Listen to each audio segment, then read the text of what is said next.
I remember the day my granddaughter, Lily, asked me to dance at her school's father-daughter event. At 85, I felt a twinge of panic. Dancing seemed like something my younger self could do with ease. But these days, simply standing without holding onto a table sometimes felt like a gamble. The last thing I wanted was to decline that invitation.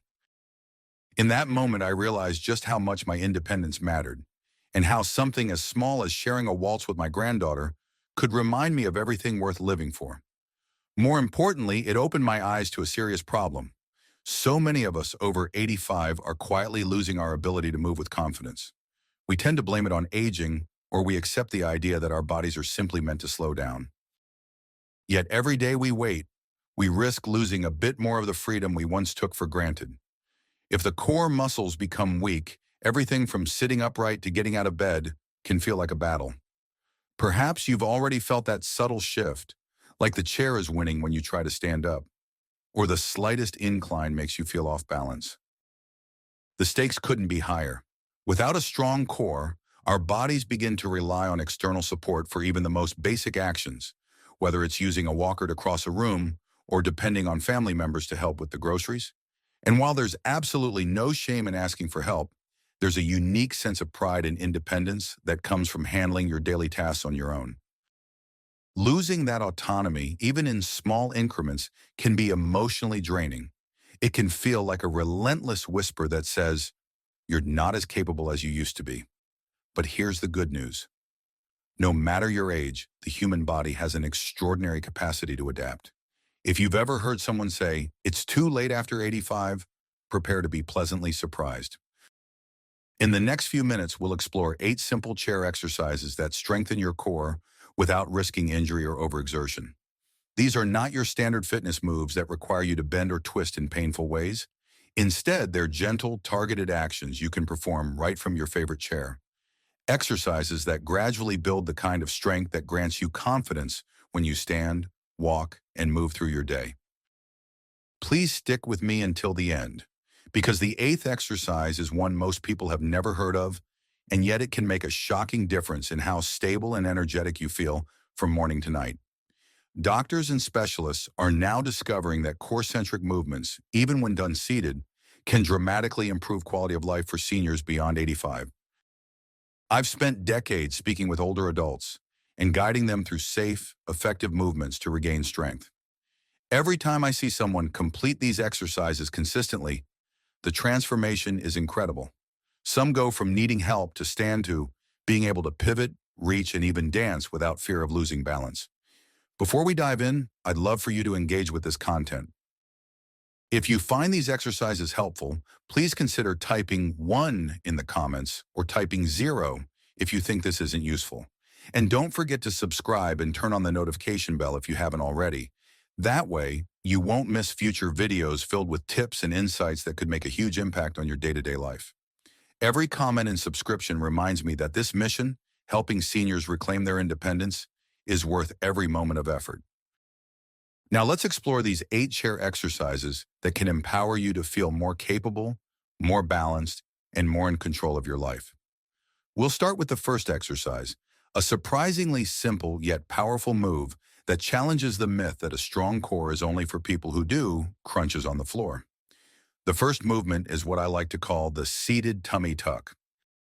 Most people believe that you need to do traditional sit-ups to strengthen your abdominal muscles, but that's not entirely true, especially for seniors over 85. When you try to perform a full sit-up, you risk straining your neck or lower back if your core isn't already strong. But here's the twist. Even the tiniest targeted contraction, done consistently, can awaken muscles that have gone unused for years. Think about a potted plant that hasn't been watered in a while. It doesn't take a flood to bring it back to life. A gentle drizzle over several days can gradually revive it. That's exactly what a slow, controlled, seated tummy tuck can do for your core. Some seniors assume that if they're already hunched forward, there's no hope of rebuilding those muscles. But consider Frank, who's 88. He used to say, "My belly's too far gone. There's no saving it now." After spending decades behind a desk and then years in retirement, rarely engaging in physical activity, he found himself struggling just to sit upright for meals. The day Frank tried the seated tummy tuck for the first time, he was shocked by how fatigued his midsection felt, but in a good way. It was a wake-up call that, indeed, the muscles were still there, waiting to be activated. After 2 weeks of daily practice, Frank noticed he could rise from his chair without having to push off the armrests quite as much. A month in, he reported feeling more confident stepping onto his patio without clinging to the doorframe. The transformation was subtle at first, but it gave him a tremendous emotional boost. It signaled that he was not at the mercy of time. He could actively shape how his body aged. To do the seated tummy tuck, place your feet flat on the floor, about hip distance apart, and sit up as tall as you comfortably can. Gently draw your belly button in toward your spine, as if you're trying to zip up a snug pair of pants. Maintain a natural breath, no need to hold it, and hold that contraction for about 5 seconds. Then relax. Repeat this sequence for 10 reps, rest, and aim for another set if you can. Each time you perform this, visualize the center of your body growing more stable and supportive, like the trunk of a tree anchoring its branches. Over time, you'll find daily tasks, like leaning forward to reach a book or opening a stiff drawer, far less cumbersome. This seemingly small exercise can set you on a path toward greater self-reliance. And that feeling of independence, that sense that I can do this on my own, is a priceless gift at any age. Now let's move on to the second exercise, chair knee lifts. This one challenges the belief that leg workouts are primarily for younger people or those who can handle standing exercises. Actually, strengthening your hip flexors and lower abs while seated can have a profound impact on balance when you do stand up. One of the biggest misconceptions is that your legs alone keep you stable, but the reality is your core works in harmony with your hips and thighs.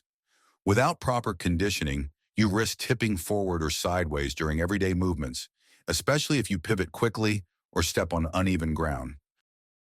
Think about Margaret, who's 86 and was tired of feeling wobbly whenever she got into her car. She'd brace one hand on the steering wheel and the other on the car roof, anxious about losing her footing. Then she stumbled upon chair knee lifts and decided to incorporate them into her morning routine. At first, lifting her knee even a few inches off the seat was tough. But she persisted, and soon she could raise her knee high enough to feel her lower abs engage. Within weeks, Margaret noticed that swinging her leg into the car was more seamless. She wasn't forcing her body to compensate for weak core muscles. Even more important, her sense of independence flourished because those small struggles, like getting in and out of the car, started to disappear. When you remove these daily barriers, it's like opening up new possibilities for how you can spend your time. To perform a chair knee lift, sit tall with your hands resting gently on the sides of the chair. Keeping your spine supported, lift one knee toward your chest. It doesn't have to be very high. Just lift it enough to feel your lower stomach muscles engage. Hold for 2 or 3 seconds, then lower your foot back to the ground. Alternate legs for 10 total lifts per side, aiming for 2 rounds if it feels comfortable. Over time, you can build to more reps or hold each lift a bit longer. Notice how this action not only engages your abs, but also activates your hip flexors, crucial for stepping up onto curbs or navigating uneven sidewalks. As your core and hips strengthen together, you'll feel a greater sense of steadiness every time you walk across a room or step out into the world. If you're still watching and finding these insights valuable, please comment 2 below to let me know you're here. Your feedback helps me tailor content that truly meets your needs. And if you haven't subscribed, now might be a good time. Just hit that bell notification so we can stay connected on this journey to a stronger, more independent you. Moving on to the third exercise, the chair twist. Traditional wisdom often suggests that twisting motions are unsafe for the spine, especially in later years. But the real issue is how you perform them. A controlled twist, done gently and within your comfort range, can actually help maintain and improve spinal mobility. Think of your spine like a chain. When it's stiff, your entire body moves less fluidly. The common misconception is that after 85, you should limit all twisting. The surprising truth? Lack of movement can be far riskier, as it leads to rigidity that makes everyday tasks, like reaching for something behind you, more challenging than they need to be. Let's consider Gail, age 87, who was once so cautious about twisting that she'd rotate her entire chair to look behind her instead of turning her torso. She feared any sort of spinal movement would worsen her chronic back discomfort. A physical therapist recommended a seated twist, demonstrating how it could be done with minimal strain. At first, Gail felt uncertain. Her entire body would tense. But as she exhaled into the twist, focusing on a soft, gentle motion, she felt a subtle relief. Her lower back actually benefited from the increased circulation and muscle engagement. Within a few weeks, she found she could turn around in her kitchen to grab a spoon from the drawer behind her without wincing. That small improvement meant she could move about her day with more spontaneity and less fear. To do a chair twist safely, sit tall with your feet planted. Place your right hand on the outside of your left thigh. Slowly begin to twist your torso to the left, guiding yourself with that hand on the thigh. Keep your spine elongated and your shoulders relaxed. Only twist as far as feels comfortable. No need to force yourself into an extreme rotation. Breathe evenly, then return to center. Repeat on the other side. Aim for 5 to 8 twists per side, noticing how each repetition allows you a bit more ease in turning. Visualize your spine as a gentle spiral, releasing tension and welcoming mobility. The emotional benefit of this move is significant. You're regaining the ability to move fluidly, reducing that feeling of being locked in place. When you can turn around smoothly to greet someone behind you, it reinforces your sense of autonomy. You're not stuck or dependent on others to do simple tasks on your behalf. For the fourth exercise, we have seated side bends. People often focus on forward and backward movements, neglecting the muscles that stabilize the body from side to side. A common misconception is that side bends are only for youthful gym goers or those looking for a sculpted waistline. But seniors, especially past 85, need to strengthen these lateral muscles to prevent that toppling over sensation if you lean sideways to reach for something. In many cases, a stumble can happen because you haven't engaged the side muscles that keep you upright. I recall meeting Harriet, age 90, who had a habit of leaning her entire torso when picking up small items off a table. One day, she nearly fell off her chair trying to grab a flower vase. That's when she realized how unstable she had become. She began doing seated side bends diligently, even though at first she barely moved an inch to each side. What surprised her was how the rest of her daily movements improved. She could reach across the kitchen counter with confidence and even sidestep around her living room furniture without feeling a sudden loss of balance. Emotionally, this meant less anxiety about falling and more peace of mind. To do seated side bends, sit tall and place your left hand lightly on your left thigh. Inhale, then exhale as you slowly bend your torso to the right, letting your right hand glide down toward the seat or arm of the chair if that's within reach. Keep your opposite hip grounded so you don't tilt your pelvis. Hold for a moment, inhale back up, and repeat on the other side.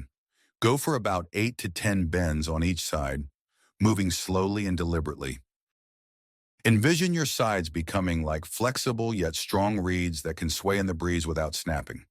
The emotional boost here is freedom, the freedom to lean over and pick up a remote or retrieve a dropped pen without a surge of worry about losing your balance.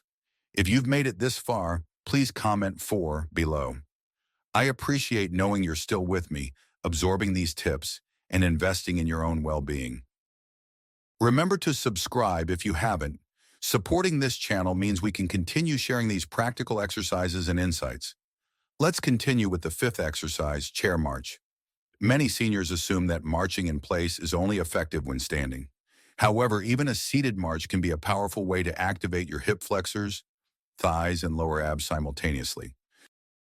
The misconception is that you have to be on your feet to strengthen your lower body, but that simply isn't true. By lifting your knees in a rhythmic pattern while seated, you reintroduce the concept of gait, the pattern of walking, without the full weight-bearing stress on your joints. Take Clarence, 89, who found normal walking to be exhausting because of years of knee pain. Standing marches felt like too big a step, so he started doing chair marches for a few minutes each morning while watching his favorite show. He'd lift each knee in time with the background music, focusing on a lively rhythm. Gradually, his knees got used to the range of motion, and his core kicked in to support his movements.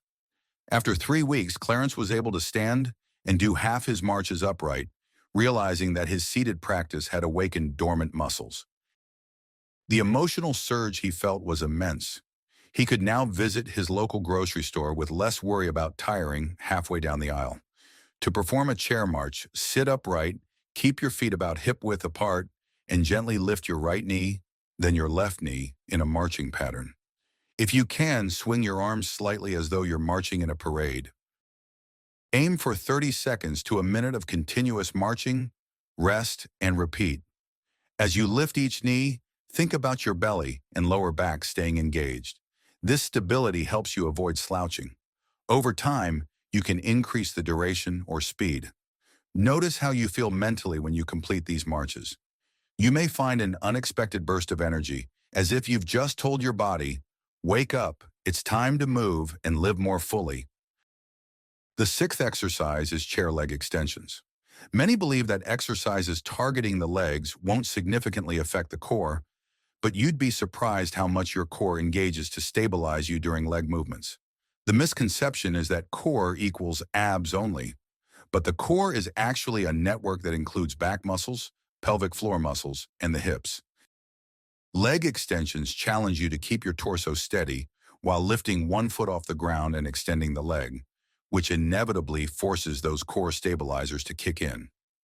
Meet Alvin, 92, who told me he didn't want to do any fancy moves because he was afraid of falling out of his chair. I introduced him to chair leg extensions, showing him that as long as he did them slowly and leaned back a bit for support, the risk was minimal. Alvin noticed after a month that his endurance for standing tasks improved. He could stand at the counter to chop vegetables without feeling the urge to sit every couple of minutes. The sense of accomplishment he felt was transformative. He went from viewing exercise as a scary chore to embracing it as a tool that gave him freedom in his daily life. To do this exercise, sit comfortably and lean back slightly, perhaps holding the sides of the chair for balance. Lift your right foot a few inches off the floor, then extend your leg forward until it's as straight as you can manage. You'll feel your thigh muscle engage and a subtle pull in your core. Flex your foot, hold for a second or two, then gently lower it down. Alternate legs for 8 to 10 reps each. Over time, you'll notice less tremble in your legs and more solid core engagement. Think of it like reinforcing the foundation of a house. When your core and legs work together, your whole structure is more stable. If these insights are resonating with you, please comment 6 below so I know you're still here, committed to learning and growing. And if you haven't yet, be sure to subscribe to stay updated on more content designed to help you thrive independently at any age. Now we arrive at the 7th exercise, the seated pelvic tilt. People often overlook how important the pelvis is in maintaining core strength. The common misconception is that movements focusing on the pelvis are only for younger individuals or physical therapy settings. But the truth is, gentle pelvic movements can realign your posture and drastically reduce lower back discomfort, especially for seniors who spend long periods seated. Your pelvis is like the base of a pyramid. If it's tilted incorrectly, everything above it suffers imbalance.